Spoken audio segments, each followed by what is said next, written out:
मेरे सामने एक ग्लोबल पर्सनालिटी है, Gurpreet Kaur Chadda ji. You are actor, you are a producer, you are a model, you are social worker, you wear many hats. इन सारे roles में सबसे ज़्यादा कौन सी प्रोफाइल आपको चैलेंजिंग लगी?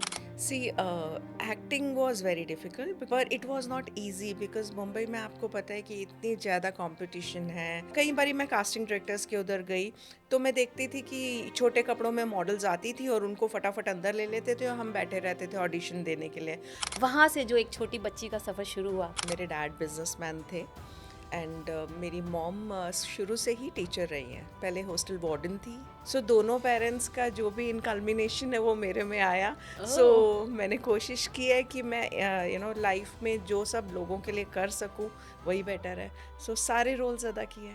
हमारे तो नहीं पूछिएगा उनके फिटनेस का मंत्रा, मतलब आप कहीं से 50 की बॉडी में नहीं लग रहे, आप 30 के बाहर नहीं जा रहे। मेरी मैश्योर भी यही बोलती है। रियली अच्छा, ये दिल से कह रही हूँ मैं आपको। Diet I take very properly, like protein बहुत जरूरी है आपकी डाइट में होना। Every woman should eat 2 whole eggs every day. Arijit Singh ने संन्यास ले लिया, क्या कहना चाहेंगे? सो मेरा तो if you will ask that who is my favourite singer, that's Arijit Singh. उनका संन्यास लेने का कुछ रीजन इंडस्ट्री भी हो सकती है। जब आप बहुत ज़्यादा सक्सेसफुल हो जाते हैं और आपकी बहुत फैन फॉलोइंग बढ़ जाती है तो आपकी राइवलरीज भी हो जाती है, कंपेटिटर्स आ जाते हैं। आपका और कंगना जी का जो डिस्प्यूट है, एक वायरल डिस्प्यूट है, बताइए कंगना जी के साथ में। But she really needs help. Oh. Kangana Ranaut ji, you really need help. आप सेंसर बोर्ड की मेंबर रह चुके हैं, चूंकि सेंसर बोर्ड वो जो फिल्में पास करता है, मगर अब जो है अश्लीलता परोसी जाती है और उस पर मोहर सेंसर बोर्ड लगाता है। फिल्मों को क्यों ला रहा है जिससे हमारी युवा पीढ़ी दिग्भ्रमित हो रही है? मैम क्या कहना चाहेंगे? देखो, सेंसर बोर्ड में आज तक बहुत सारे चेयरमैन आए। एक चेयरमैन थे जिनका नाम सबसे ज्यादा हुआ, नाम भी हुआ और बदनाम भी हुए, पहलाज नैलानी जी। अभी मेरे टाइम पे उड़ता पंजाब फिल्म आई थी। Yes. और मैं being a Punjabi, I don't see my Punjab like that, तो हमने उस फिल्म में कट्स दिए थे, 89 कट्स। फिल्मों को पास करवाने के लिए सेंसर बोर्ड के पास ही जाया जाता है, तो ये मिली भगत होती है। हाँ, मिली भगत, और पैसे कोई नहीं लेता। Nobody takes bribe, nobody does anything wrong. मैं खुद सेंसर बोर्ड में रही हूँ तो मुझे पता है। ये सुशांत के टाइम हमें पता चला था, पूरे वर्ल्ड को पता चला था कि बॉलीवुड में इतना सारा ड्रग्स सिर्फ बॉलीवुड पहुंचाया जा रहा है। सो क्या कहना चाहेंगे? है, काफ़ी सारे लोग हैं जो करते हैं, बट उनमें से कई बहुत सक्सेसफुल भी हैं। तो फिर कह नहीं सकते कि बॉलीवुड ही सिर्फ डूबा हुआ है, पूरा देश डूबा पड़ा है इस टाइम तो। मैम ये कहा जाता है कि कांग्रेस का जो है हमेशा अपनी पास ग्लोरी पे टिकी हुई है, इसलिए शायद बीजेपी आगे निकल गई है। इसके बारे में, चूंकि आप कांग्रेस से हैं, तो मुझे बताइए कि क्या पास ग्लोरी पे कांग्रेस टिकी हुई है? कांग्रेस की जो पास्ट ग्लोरी है वो तो है ही है, लेगेसी हम भूल नहीं सकते हैं। पर जब मेरा पहली बार कई साल पहले इंटरेक्शन हुआ था राहुल जी से और सोनिया जी से, उस दिन मुझे ऐसे लगा था कि मैंने कुछ जंग जीत ली। यूथ देखो इतना जुड़ रहा है कांग्रेस में, हमारे साथ क्यों जुड़ रहा है? भारत जोड़ो यात्रा की उन्होंने। यस, राहुल जी को बहुत नज़दीक से जानते हैं। ये जो उनकी पप्पू इमेज क्रिएट की गई है, ये क्रिएट की गई है या उन्होंने कुछ ऐसी बातें रखी सोशल मीडिया पे जिससे लोगों ने अजम्पशन किया कि ये क्या बोल रहे हैं? क्रिएट की गई है नहीं, किए गई थी। इसी तरीके से आपने सोनिया जी के साथ में तो कई बार मुलाकातें की है आपने, उनके बारे में आपकी क्या राय है? जो दुनिया सोचती है वो, या उससे अलग कुछ और? सोनिया जी का बैकग्राउंड बहुत ही डिफिकल्ट रहा है, उनकी लाइफ, उनकी जर्नी। सोनिया जी कभी भी पॉलिटिक्स में आना नहीं चाहती थी।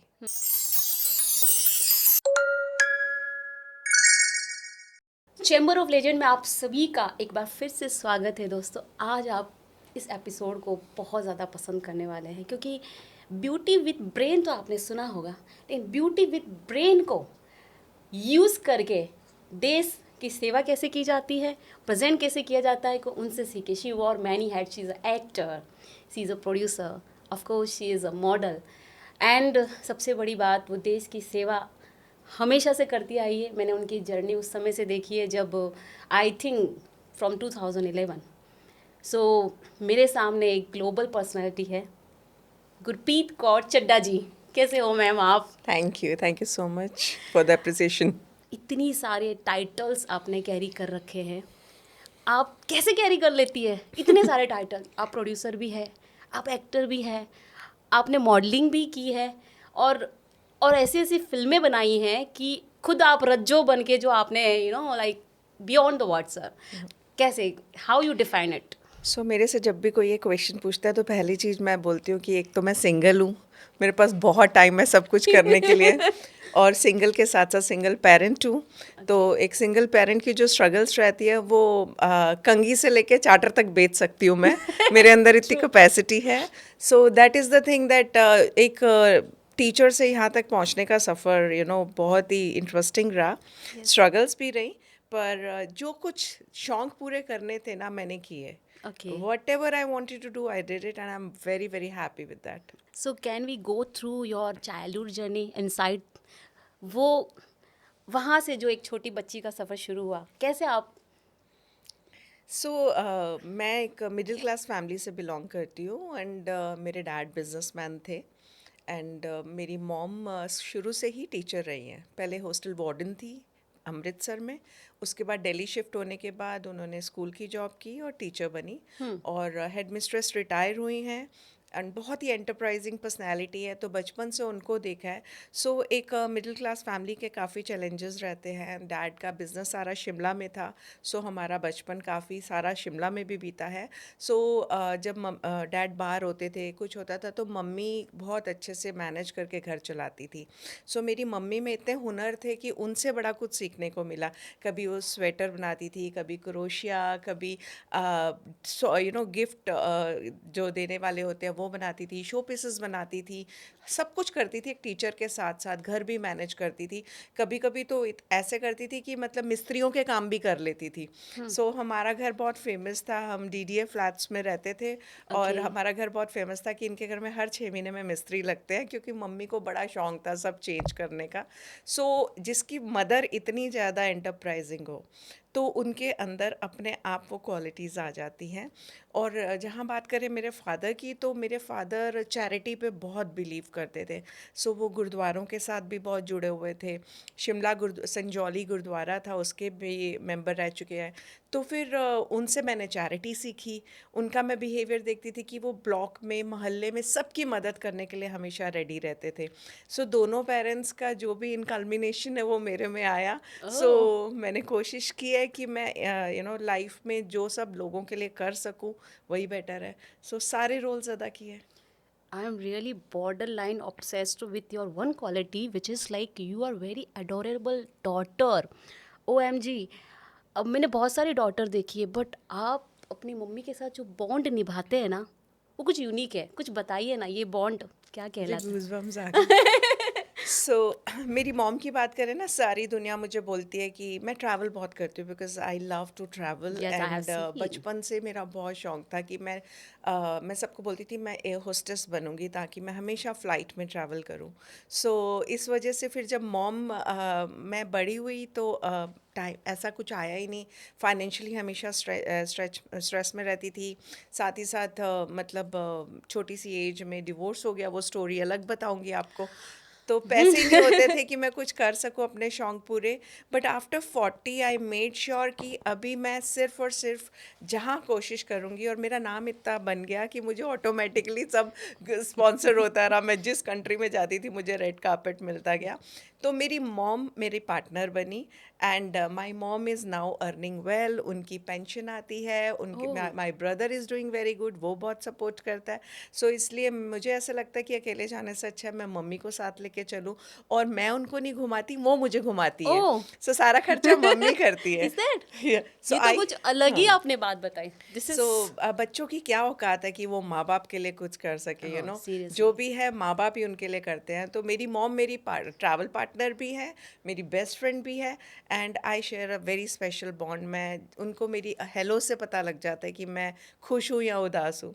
oh my god, ma'am, you're an actor, you're a producer, you're a model, you're a social worker, you wore many hats.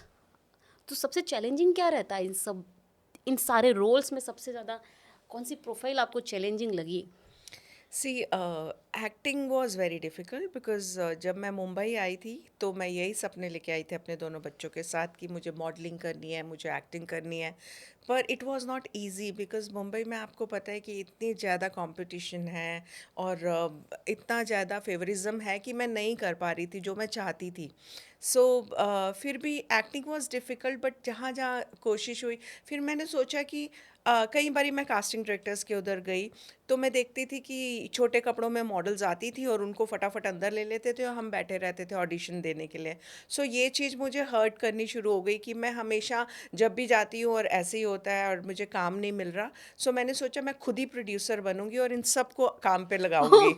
So that's how I started my production house in 2008 okay. And AG productions, Ananya Gananya yes, productions. So son and उसके daughters. Yeah so उसके under मैंने काफ़ी सारे काम किए। मैंने दमन, green and clean Daman, एक short film बनाई।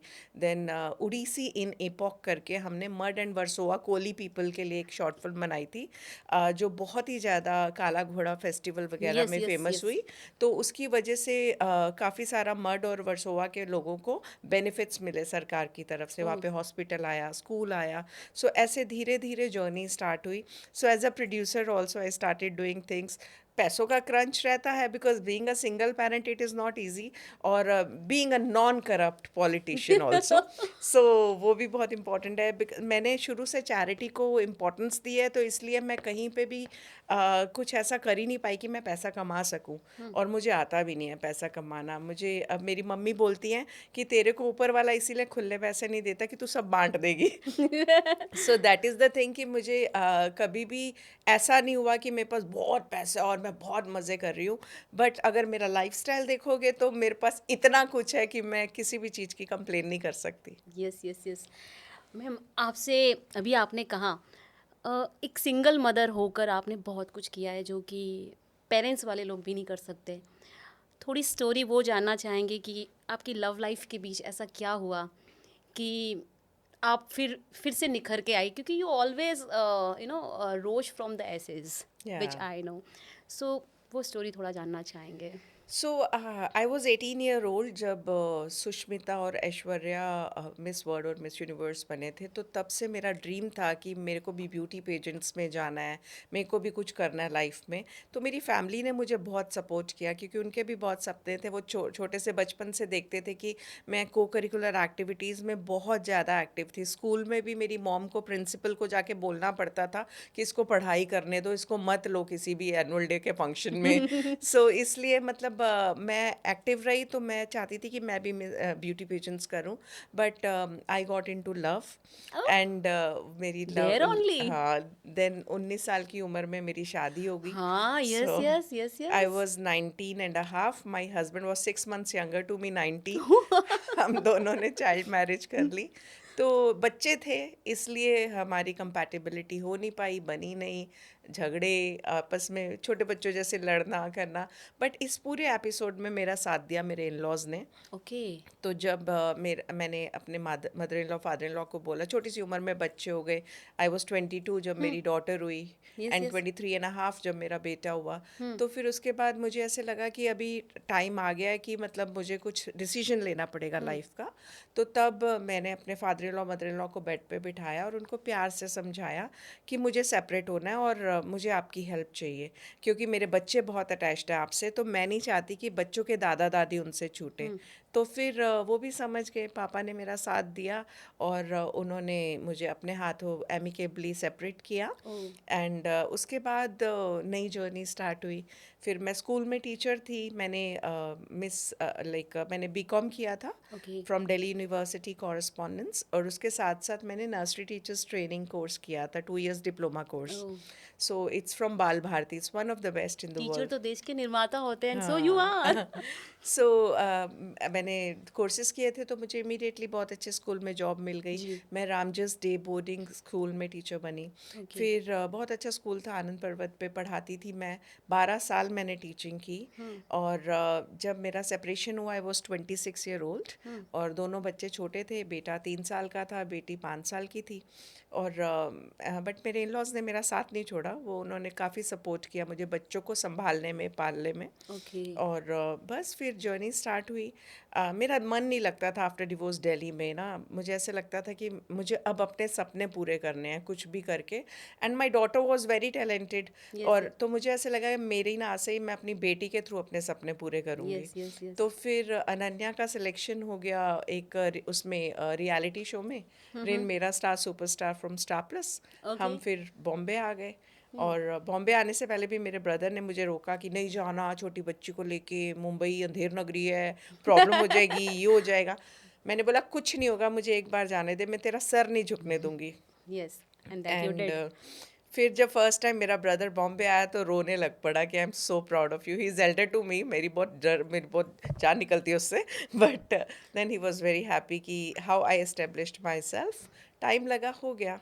मैं दर्शकों को बताना चाहूँगी कि अगर मुंबई में सशक्त महिलाओं की लिस्ट बनाई जाए तो गुरप्रीत कौर चड्ढा जी का नाम भी उसमें अग्रणी श्रेणी में रहता है, ये आप सर्च कर लीजिएगा। So ma'am, what was your rigmarole when you enter into film industry? क्या था वो?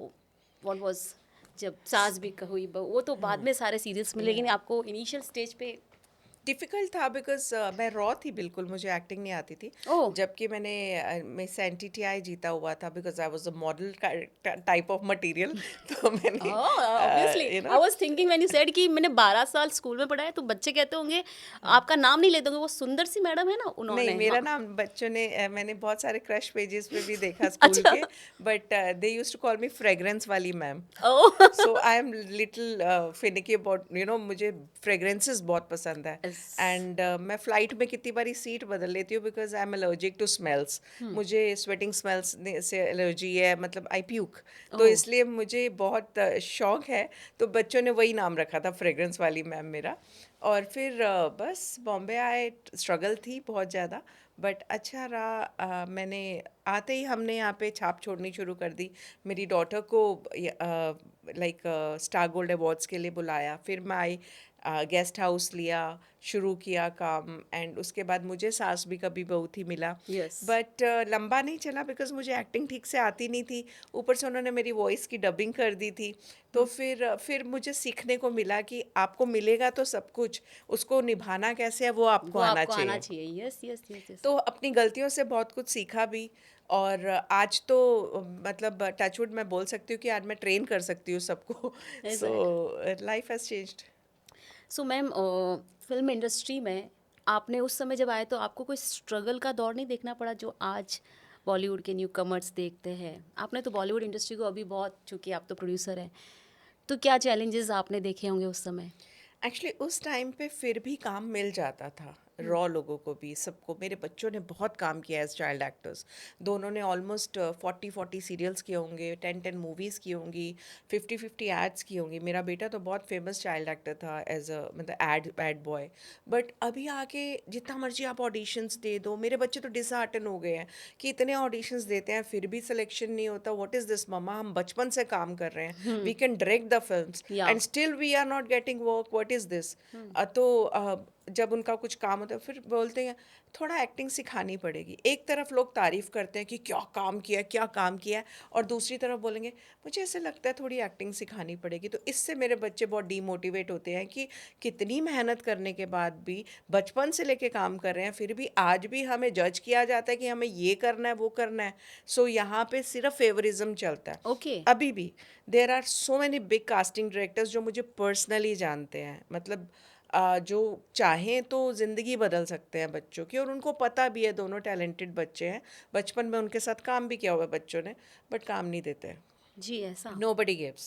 सो मेरा भी यही है कि I only work with the people I know, because एक तो मेरा प्रोफाइल ऐसा है कि मैं कैरेक्टर आर्टिस्ट को कैसे ट्रीट किया जाता है सेट्स पे आपको भी पता है। यस। सो हम मेन लीड्स तो हम कर नहीं सकते, तो मैं बता के करती हूँ भाई थोड़ा ध्यान रखना, इज्जत से पैसे कम दे देना, बट मुझे सेट पे रिस्पेक्ट चाहिए। सो ये सब बताना पड़ता है, अदरवाइज तो आपको कहीं कोई गिनती नहीं होती है। So industry is very difficult now also, people are facing lot of problems, but जो कर रहे हैं वो बहुत अच्छा कर रहे हैं। आपने इंडस्ट्री की ये जो सच्चाई बताई, चूंकि आप फिल्म इंडस्ट्री से बहुत अच्छा रिश्ता आपका।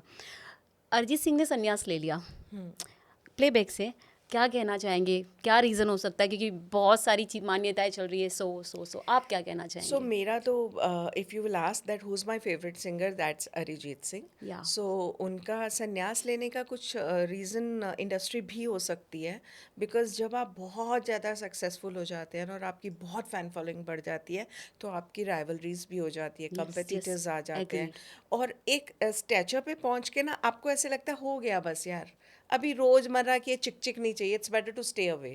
तो I feel that this could be the reason that he is done with what he has given to the industry. तो उनको अब लगता होगा कि अब मैं और ज़्यादा लोगों को वो नहीं कर सकता, रोज़ किसी को कोई हमें यहाँ से रौंद रहा है, कोई वहाँ से, आप जितने मर्जी बड़े बन जाओ, आपको रौंदने वाले तो होंगे ही, चाहे वो शाहरुख खान का बेटा हो। Correct correct correct correct, so yes. आपको खुद ही जो करना है सो करना है। सो उनके संन्यास लेने भी कुछ ना कुछ यही रीज़न रहा होगा कि he is done with compromising and doing things according to people. Yes yes. आप मेरे फिल्म सेंसर बोर्ड के एक्स मेंबर रह चुके हैं, कांग्रेस पार्टी से जुड़े रहे, तो ये जो स्मोकर मिरर के पीछे है, जो कहते हैं ना ग्लैमर्स की दुनिया, ये सडनली आप जब आपने सेवा का रास्ता चुना, राजनीति का रास्ता चुना, तो इसके पीछे आपका क्या थॉट था? मैंने पॉलिटिक्स ज्वाइन की थी एक रीज़न से। जब 10 साल की थी, तब हमारे स्कूल के जो प्रिंसिपल थे, मैं रविंद्रा पब्लिक स्कूल दिल्ली में थी, तो वहाँ के प्रिंसिपल लीडर थे। ओह। आई मीन ही उन कांग्रेस पार्टी से थे, राजीव जी के काफ़ी क्लोज थे। तो 10 साल की उम्र से हम दोनों, मेरा ब्रदर हेड बॉय, मैं प्रिफेक्ट, हम जाते थे उनके साथ राजीव जी के बर्थडे पे ओह। बुके लेके। He used to kiss on our forehead. तो वो एक जीन्स में वो पॉलिटिक्स घुस गई थी ओह। बचपन में ही। मैं सबको बोलती हूँ मेरे डीएनए में कांग्रेस है, निकालूं कैसे, यू नो। तो फिर उसके बाद मैं बड़ी हुई, तो दिल्ली में जब मेरा डिवोर्स हुआ तो मैंने कांग्रेस ज्वाइन कर ली। Okay. So I was in the group of Sheila Dikshit ji के साथ, जो मेरे यस। एमएलए फ्रेंड्स सब काम जी। करते थे। उनके साथ मैंने काम किया, बहुत लोगों की हेल्प की। फिर मैं बॉम्बे आ गई। बॉम्बे आके मेरा कोई भी मूड नहीं था कि मैं पॉलिटिक्स ज्वाइन करूं या कुछ ऐसा करूं, हम तो एक्टर बनने आए थे। But then in 2009 one of my close friends, like he was contesting elections, mister Aslam Shaikh. उनका फर्स्ट इलेक्शन था एमएलए। 2009 में। तो उनके इलेक्शंस में आई पार्टिसिपेटेड। टीचर थी तो एडमिन क्वालिटीज़ भी अच्छी थी, उनका मीडिया संभाला, सब किया। तो उस तरीके से फिर मुझे मुंबई कांग्रेस में, महिला कांग्रेस में मुझे उन्होंने बुलाया कि आप ज्वाइन करो। हमारी प्रेसिडेंट थी जैनेट डिसूजा मैम, उनके कहने पे मैंने मुंबई कांग्रेस ज्वाइन की एज ऑर्गेनाइजिंग सेक्रेटरी। यस। फिर उसके बाद journey, organising secretary to general secretary to vice president to senior vice president. Oh. President मुझे बनना नहीं है कांटों का ताज पहनना नहीं है। सो बस नहीं, यही है। महाराष्ट्र की राजनीति में जो आप जैसी जितनी भी वुमेन्स एम्पावरमेंट में है अभी, आपको नहीं लगता कि उनकी अभी भूमिका बदली है? जो राजनीतिक परिदृश्य में हम देखें तो उनकी भूमिकाएं कितनी बदली है पहले और आज में? पहले और आज में यही फ़र्क है कि पहले फिर भी लोग एक्टिव होते थे, उनको झिंझोड़ना नहीं पड़ता था कुछ भी करने के लिए, मोहब्बत में करते थे। यस। तो जब से कोविड आया ना, कोविड के बाद हर इंसान इतना सेल्फ सेंटर्ड हो गया है और प्रैक्टिकल हो गया है कि मैंने ये फील किया है कि एक तो आधे से ज़्यादा लोगों ने पॉलिटिक्स छोड़ दी, ये सोच के कि पहले अपना घर संभालें, अपने लिए करें। उनमें से एक मैं भी हूँ। मतलब मैंने भी अभी, I am active in Mumbai Congress, I am the vice president of महिला कांग्रेस। बट फिर भी शायद मैं उतनी एक्टिव नहीं रही जितनी मैं पहले थी, बट मैंने अपनी सोशल सर्विस जारी रखी हुई है। यस। मैं कांग्रेस में भी अगर पहचानी जाती हूँ तो मेरे चैरिटी और मेरे काम की वजह से पहचानी जाती हूँ आज भी। तो वो चाह के भी मुझे निकाल नहीं पाते क्योंकि आई एम वर्किंग। बट काफ़ी लोगों ने छोड़ दिया है, काफ़ी लोग घर बैठ गए हैं, क्योंकि वो संगठन रहा ही नहीं है जैसा पहले होता था।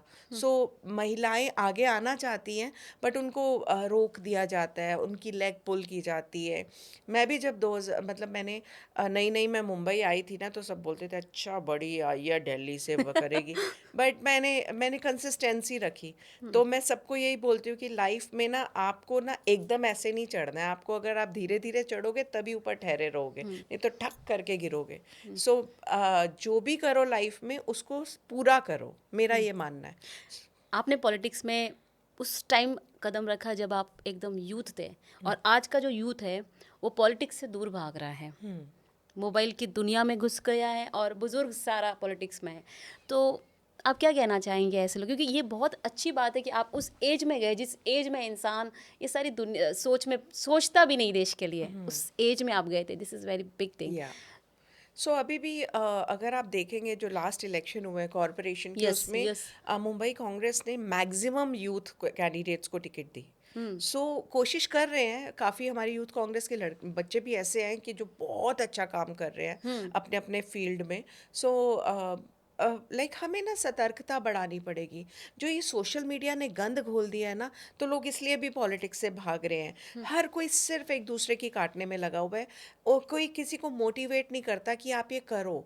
इंस्पायर करने वाले लोग कम है, उसमें उंगली इसमें मतलब सिर्फ टोचन और उंगली करने वाले लोग हैं, मुझे ऐसे लगता है। कुछ ये भी कारण हो सकता है कि अच्छी छवि के जो लोग होते हैं, जो चाहते हैं कि वो पॉलिटिक्स में जाए, मगर कहीं उन्हें लगता है कि हमारी भी छवि स्पॉइल ना कर दी जाए। हाँ, तो वही होता है। मैं ये भी भी। इसीलिए कहीं न कहीं पे कई जगह पे मेरे को भी ऐसे अपने आप को रोकना पड़ा, कंट्रोवर्सीज़ से बचने के लिए, ताकि कहीं मैं सिंगल पेरेंट हूँ, मैं नहीं चाहती कि मैं किसी कंट्रोवर्सी में पड़ूँ और मेरे बच्चे सफ़र करें। सो इस वजह से भी मैंने अपने आप को कहीं जगह पे सप्रेस किया है।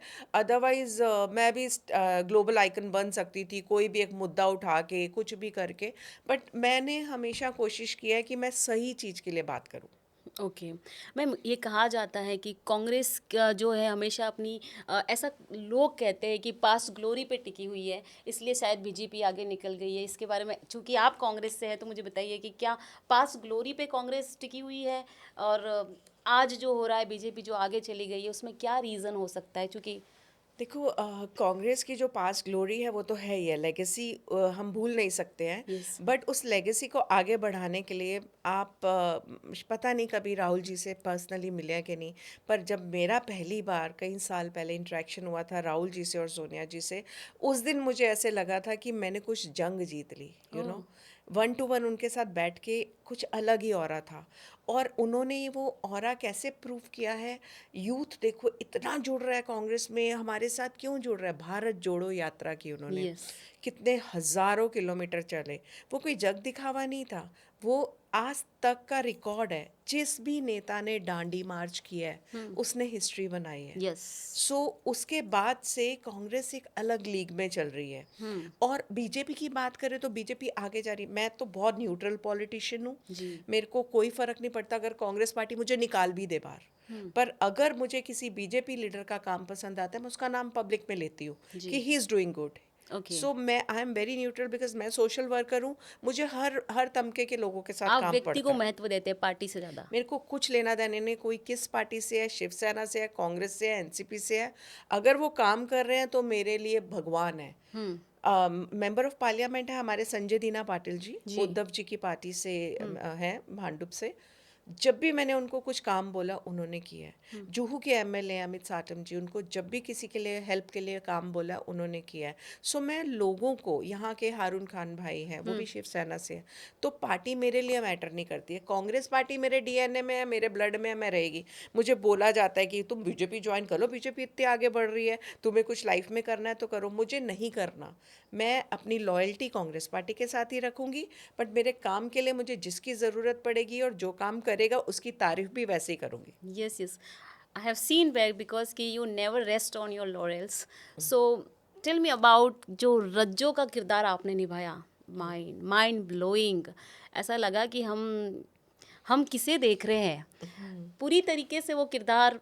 आप उसके बारे में बताइए, कैसे वो इंस्पायर किया उस किरदार को निभाने के लिए, because being an actor you did excel. So मेरी जितना भी एक्टिंग फील्ड में एक सबसे बड़ा रोल अदा किया है पीटीसी पंजाबी चैनल ने। यस।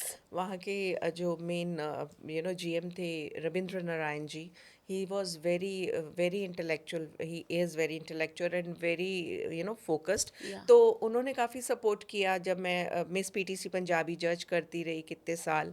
एंड उन्होंने मुझे बोला कि एक शॉर्ट फिल्म बनाओ जो वुमेन ओरिएंटेड हो। सो मैंने कहा ठीक है। तो फिर हमने बैठे टीम ली, साहिल कोहली मेरे डायरेक्टर थे, उनके साथ बैठे। वो कहते जीकेसी मेरे पास बहुत अच्छा कॉन्सेप्ट है, यू विल प्ले रज्जो। मैंने कहा मैं क्या करूँगी रज्जो प्ले करके यार, आंटी मतलब 40 ईयर्स के एज में। कहती no no no no, you do. I said okay fine, I do. Then हमने ट्राई किया, एक शॉर्ट फिल्म 47 मिनट्स की बनाई, बट वही था, एक वुमन कैसे अपना बदला ले सकती है अगर वो अपनी आंख पे आए, तो वही था, so oh! We did it. मुझे कुछ लोगों ने कहा कि अगर मैम आ रहे तो उन्हें ये पूछिएगा उनके फिटनेस का मंत्रा, बिकॉज आपने अभी 50s बर्थडे मनाया, मैं सरप्राइज थी बिकॉज आपने जब 40s बनाया था तब भी मैं साक्षी थी। मतलब आप कहीं से 50 की बॉडी में नहीं लग रहे, आप 30 के बाहर नहीं जा रहे। मेरी मैश्योर भी यही बोलती है। एंड रियली, अच्छा ये दिल से कह रही हूँ मैं आपको। हाँ।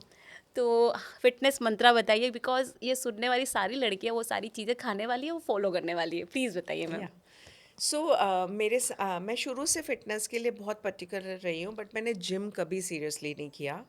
मैंने ग्लैड्रैक्स मिसेस इंडिया किया था यस, 2008 में। यस। सो उसके लिए मैंने वेट लॉस किया था, फ्रॉम दिल्ली वाली आंटी टू मुंबई वाली मॉडल।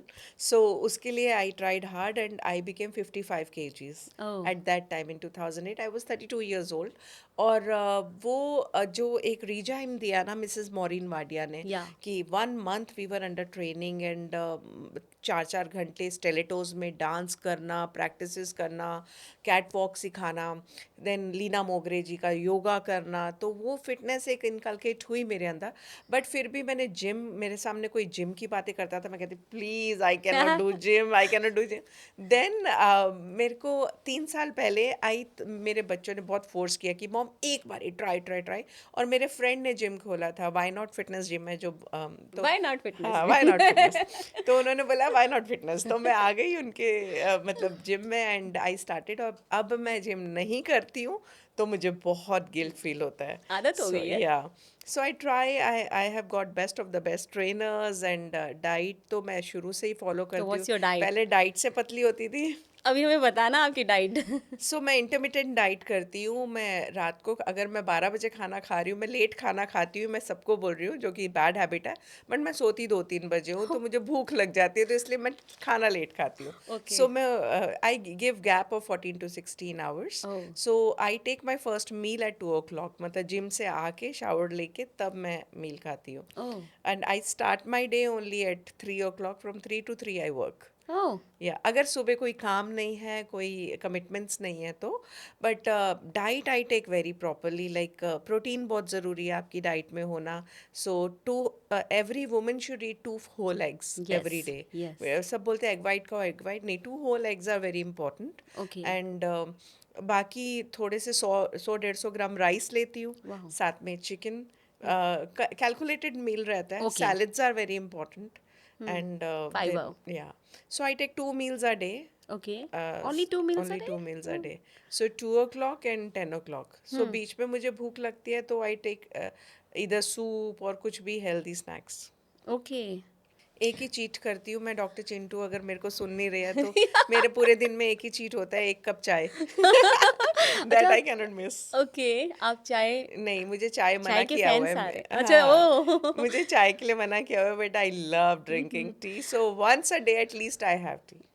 और शुगर बहुत सारे मैंने देखा है सेलिब्रिटीज जो होते हैं वो शुगर को बिल्कुल छोड़ देते हैं, तिलांजलि दे देते हैं, ऐसा? I don't have a sweet tooth, but मैं शुगर चाय में ही पीती हूँ सिर्फ पूरे दिन में, या फिर ग्रीन टी में। मैं ग्रीन टी बिना हनी के नहीं पी सकती, और ब्लैक कॉफ़ी बिना ब्राउन शुगर के नहीं पी सकती। मेरी सारी फ्रेंड्स हंसती हैं। That's why at a gallons आपको गुरप्रीत जी से क्यों प्यार हो जाता है, because of that. So Yeah. Follow this. So ma'am, एक चीज़ मुझे पूछनी थी, आपका और कंगना जी का जो डिस्प्यूट है, एक वायरल डिस्प्यूट है, बताइए कंगना जी के साथ में। कंगना कंगना जी के रानावत। साथ किसका किसका डिस्प्यूट नहीं है। सबसे बड़ी बात तो आप जैसे यही है। स्वीट लेडी से वो कैसे लड़ सकते हैं? हाँ, तो इसके पीछे भी बहुत बड़ा कंट्रोवर्सी हुआ था, जिससे मैं पीछे हट गई, नहीं तो मैं बहुत कुछ कर सकती थी, बट मैंने एक वुमन होने के नाते उनके पे कोई डेफेमेशन नहीं डाला, कुछ नहीं किया। पर मैंने वो मेरे पास आई थी जब इनके प्रॉब्लम्स चल रहे थे आपस में, कि रंगोली ने मुझे अप्रोच किया कि इनको म्यूचुअली एमिकेबली इनको ख़त्म कर दो मामला। सो मैंने भी कोशिश की, बात की रोशन फैमिली में, राकेश रोशन जी से, कि आप कर लो, तो उन्होंने बोला ठीक है मैं कर लेता हूँ, बट वो she will have to apologise for what she has done. So then she said no, I will not apologise. और आपको तो पता ही वो कितनी हेड स्ट्रॉन्ग लेडी है, लाइफ में किसी से अपोलॉजी नहीं मांगेंगी। तो बस फिर बैकआउट कर गई। फिर आपकी अदालत में जब उनसे पूछा गया कि आपने कंगना जी इतनी परेशान थी तो किसी वुमेन कमीशन को क्यों नहीं अप्रोच किया, तो उन्होंने सब मेरे पे डाल दिया ओह! कि अरे नहीं सर मैं गई थी, वो उनके साथ मिल गई, दिस एंड दैट। तो फिर चैनल्स वाले मुझे अप्रोच करने लग पड़े। I was zero interested in giving any interviews. मैंने अपने क्लैरिटी में एक इंटरव्यू दे दिया कि मेरे को उनसे मिलना नहीं था, मैं उनसे पहले से उनको जानती थी इसलिए तू मेरे पास आई थी, yes, you yes, no. Yes. So मुझे फिर बाद में बोला गया कि उसकी मूवी आ रही है सिमरन, जिसके लिए उसको बहुत ज़्यादा हाइप और ओह! कंट्रोवर्सी चाहिए, तो बेटर है कि हम इंटरव्यूज़ और ना दें ताकि शांत हो जाए मामला। सो इसलिए मैं बैकआउट कर गई। मैंने कुछ भी ना डेफेमेशन डाला ना रकस क्रिएट किया, but she really needs help. Oh! Kangana Ranaut ji, you really need help. आप सेंसर बोर्ड की मेंबर रह चुके हैं, चूँकि सेंसर बोर्ड वो जो फ़िल्में पास करता है, आप बहुत साल पीछे जाके देखते तो ऐसी कोई फ़िल्में नहीं आती थी, प्रेम भी पेड़ों के पीछे होता था। मगर अब जो है अश्लीलता परोसी जाती है और उसपे मोहर सेंसर बोर्ड लगाता है। ये आपको नहीं लगता ये युवा पीढ़ी जितने भी बच्चे हैं आज गलत रास्ते पे जा रहे हैं, तो कहीं ना कहीं इन फिल्मों का रोल है और सेंसर बोर्ड जिसके पास इतनी बड़ी जिम्मेदारी है कि सही चीज़ें दर्शकों तक पहुंचाए, पर वो ऐसी फिल्मों को क्यों ला रहा है जिससे हमारी युवा पीढ़ी दिग्भ्रमित हो रही है? मैम क्या कहना चाहेंगे? देखो, सेंसर बोर्ड में आज तक बहुत सारे चेयरमैन आए और बहुत सारे चेयरमैन ने काम भी किया अच्छा, बट एक चेयरमैन थे जिनका नाम सबसे ज़्यादा हुआ, नाम भी हुआ और बदनाम भी हुए। कौन? पहलाज निलानी जी, हाँ। राइट। जब वो सेंसर बोर्ड में आए थे तो हर दिन एक नई स्टोरी छपती थी मीडिया में, सेंसर बोर्ड ने ये किया, सेंसर बोर्ड ने वो किया। तो उनसे मुझे काफ़ी कुछ सीखने को मिला। सो जी। थोड़े से वो रिजर्व थे, रिलक्टेंट थे कि ऐसा रिलीज़ नहीं करना चाहिए, वैसा रिलीज़ नहीं करना चाहिए। बट अब ऐसा लगता है कि I think he was right. Okay. जो कंटेंट अभी आ रहा है, जो फिल्म्स में सब चल रहा है, न्यूडिटी चल रही है, लैंग्वेज के कोई बैरियर्स नहीं रह यस, गए यस, यस। और हर चीज़ एक्सपोज हो गई है पब्लिक के सामने, लोगों के सामने। पहले सिर्फ यूट्यूब होता था, अभी तो सारे चैनल्स ने सब में सब कुछ दिखता है। तो पहलाज ने इन सब चीज़ों पे काफ़ी कंट्रोल रखा था। सो अभी ये सब कंट्रोल हट गया है और अभी तो everything is easily censored, easily doing. मेरे टाइम पे एक फिल्म थी Patta Patta Singhan Da Vairi. So I was there in censor board for 3 years। तो मैंने ऑलमोस्ट 300 से ऊपर फिल्म सेंसर की है, इंग्लिश, हिंदी, पंजाबी। ओह। तो उसमें एक फिल्म हमने सेंसर कर दी थी, पत्ता पत्ता सिंगा द वेरी। हमें 3 महीने के लिए सेंसर बोर्ड से सस्पेंड कर दिया था, वाई? बिकॉज वो 1984 वो सब दंगे उन सब के ऊपर था। तो अगर हमने ये सब झेला है तो अभी तो पता ही नहीं मेंबर्स कौन है। पहले भी मेंबर सेंसर बोर्ड के वही बनते थे जिनको बॉलीवुड का भी नहीं पता होता था। आज भी सारे लीडर्स के चहेते लोगों को मेंबर बना दिया जाता है। जोन सी पॉलिटिकल पार्टी आती है उसका ही चेयरमैन बनता है, उसके मेंबर्स बनते हैं। तो ओके। मुझे तो अब बताया जाता है कि सेंसर बोर्ड के चेयरमैन कभी अवेलेबल ही नहीं होते अगर उनसे किसी ने बात करनी है, present chairman. So it is very difficult. अभी मेरे टाइम पे उड़ता पंजाब फिल्म आई थी यस। और मैं being a Punjabi I don't see my Punjab like that. तो हमने उस फिल्म में कट्स दिए थे, 89 कट्स। 89 ओह। कट्स क्या था कि एक कर्स वर्ड था, एक अब्यूज़ था, जिसको हमने हटाया। तो वो फिल्म में 89 टाइम्स वो अब्यूज़ यूज़ हुआ था।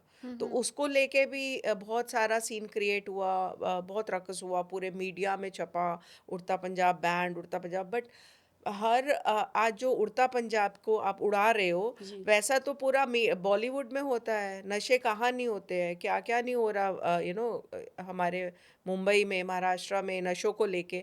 तो बॉलीवुड तो डूबा पड़ा है उसमें।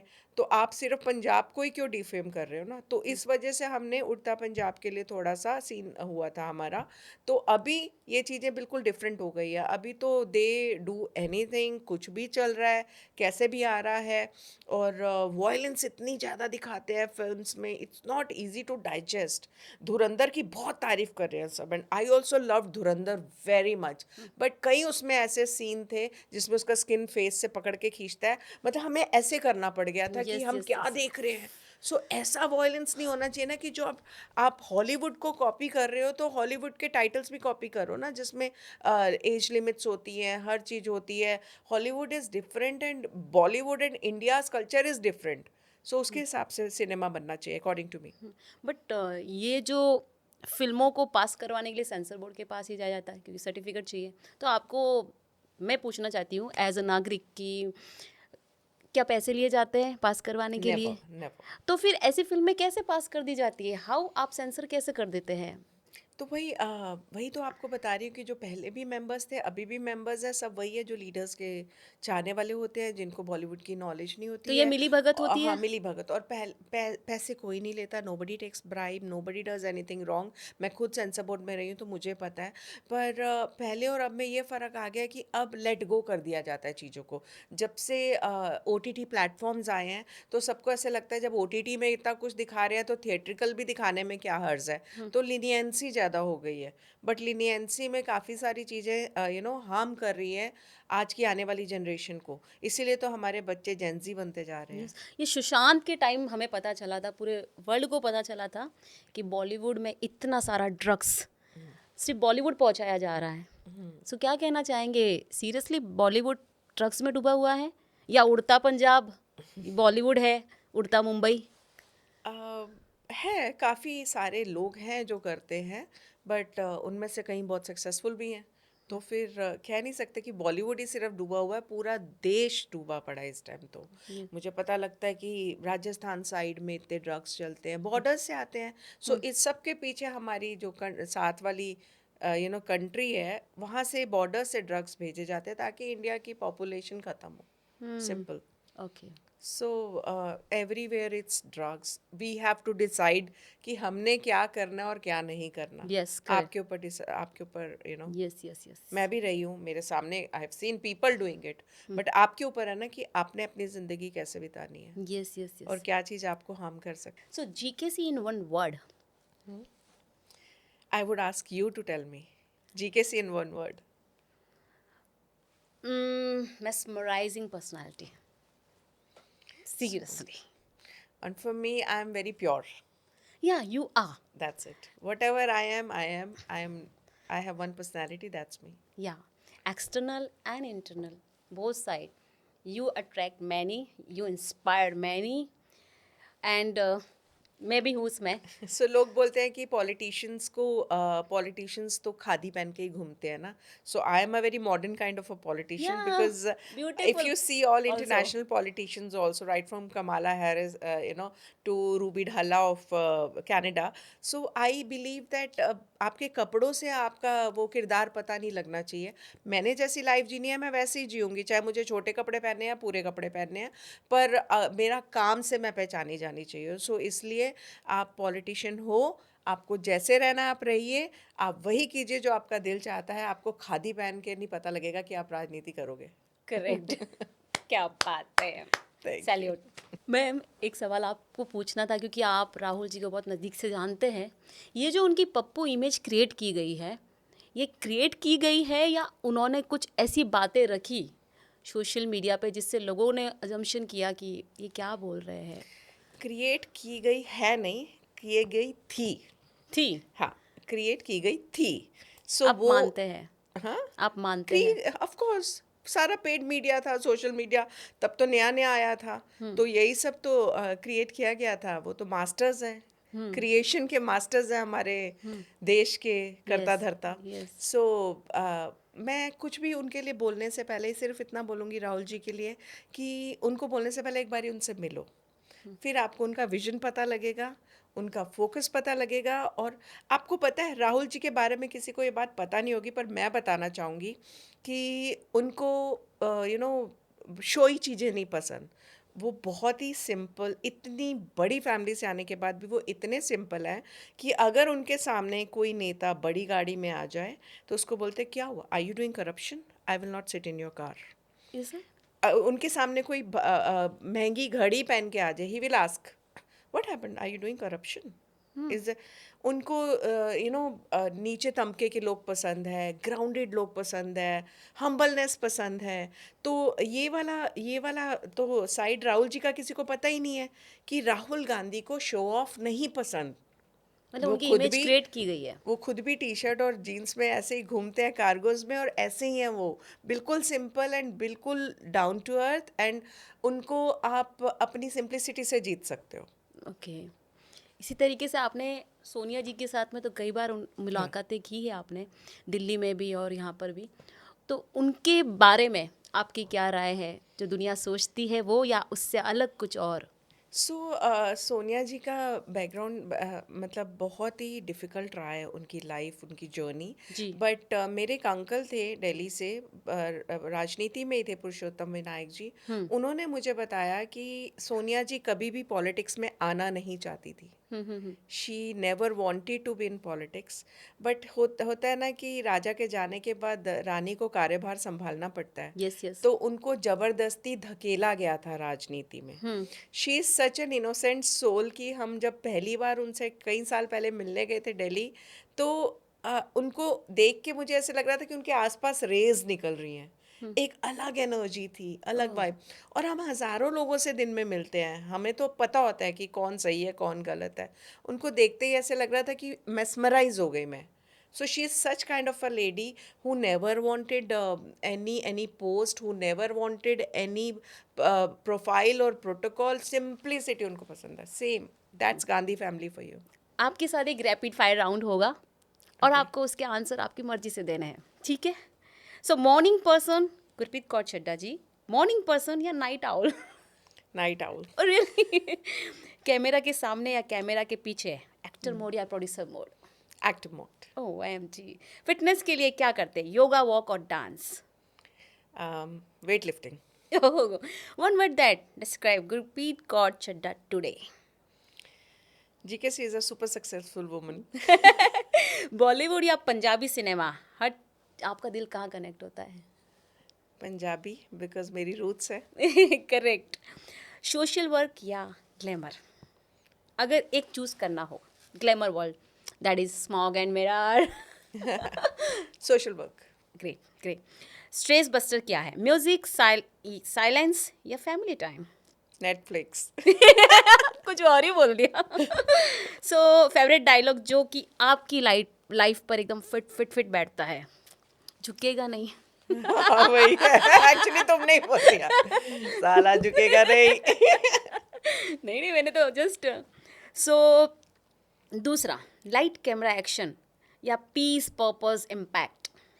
Light camera action. So fans के लिए एक वर्ड जो आपको सुनना सबसे अच्छा लगता है? For my fans. Yes, From my side. Yes. Inspire. Okay.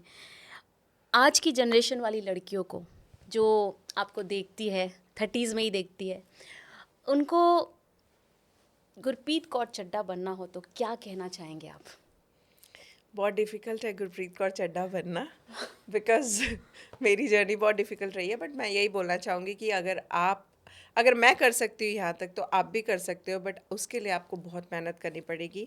मैं स्टार्टिंग से लेके रोज़ रात को एक एजेंडा क्रिएट करती थी। डायरी पेन मेरे हाथ से तभी हटता है जब मैं सोती हूँ। सो नेक्स्ट डे का एजेंडा रेडी होता था कि मुझे टक टक टक क्या करना है। So never waste your time, never waste a minute, whatever. If you are punctual in life, you are focused, आपको कोई भी हरा नहीं सकता। और आपका सक्सेस मंत्र क्या है? This is only. Nothing is impossible Oh in my this God. World. और आपको और एक चीज़ बताना चाहूँगी, मैंने इनको तो फ़ोन पे कई बार बोला है, हेल्पिंग ड्रीम फाउंडेशन की जो शुरुआत हुई है, ऑब्वियसली मेरे पेरेंट्स के कहने पे हुई, लेकिन जब मैं इन्हें देखती थी और ये इतने सारे लोगों की मदद करते हुए देखती थी सोशल मीडिया पे, तो मैं बहुत इंस्पायर होती थी। और दिल से कह रही हूँ ये बात, कैमरा पे कह रही हूँ, दुनिया को कह रही हूँ कि इन्होंने इस क्षेत्र में अगर मुझे इंस्पायर किया है, तो आई बिलीव कि उन्होंने जो जो रोल अदा किए हैं उसमें सभी को इंस्पायर किया है। So we are really grateful कि आज वो हमारे साथ है। Thank you so much ma'am for being on our show. कैसा लगा आपको चैम्बर ऑफ लेजेंड में आकर? बहुत अच्छा लगा। Today I am feeling that I am also a legend. Oh really? Am I? You are. So No doubt at all. या सो एक ही मेरी लाइफ का ड्रीम है जो मैं हमेशा देखती हूँ कि जब मैं मरूँ तो मेरे ऊपर तिरंगा हो। क्या बात सो है, उसके लिए अभी बहुत काम करना है, क्या बहुत बात है, मेहनत करनी है. क्या बात है, So I tell really this to everybody that oh God give me a beautiful death so that जब मैं जाऊं तो मैं सुंदर लग रही हूँ. Like यू बोलना नहीं ऑलवेज, चाहिए श्रीदेवी जी. यू ऑलवेज, And बस एक अच्छी जिंदगी जी है और अच्छी तरह ही जाए और तिरंगा लेके जाए. क्या बात है मैम, सीरियसली ये जज्बा, सच में ये जज्बा सबसे बड़ी बात है, और ये जज्बा आपकी पर्सनालिटी को ही नहीं, आपकी ऑरा को ही नहीं, आपके पूरे इतिहास को डेपिक्ट करता है. सो दर्शकों, हमारे साथ थे गुरप्रीत कौर चड्ढा जी. ये एपिसोड जितना इंस्पायरिंग है उतना टची भी है. आप इसे हर उस इनबॉक्स में पहुंचाइएगा जो इंस्पायर होना चाहता है, लाइफ में कुछ करना चाहता है, आगे बढ़ना चाहता है, सारी मुसीबतों को पार करके जो दरिया को पार कर ले है वही वीर कहलाते हैं. सो देखते रहिए और हमारे साथ बने रहिए चैम्बर ऑफ लेजेंड में. Thank you so very much. Thank you so much everyone.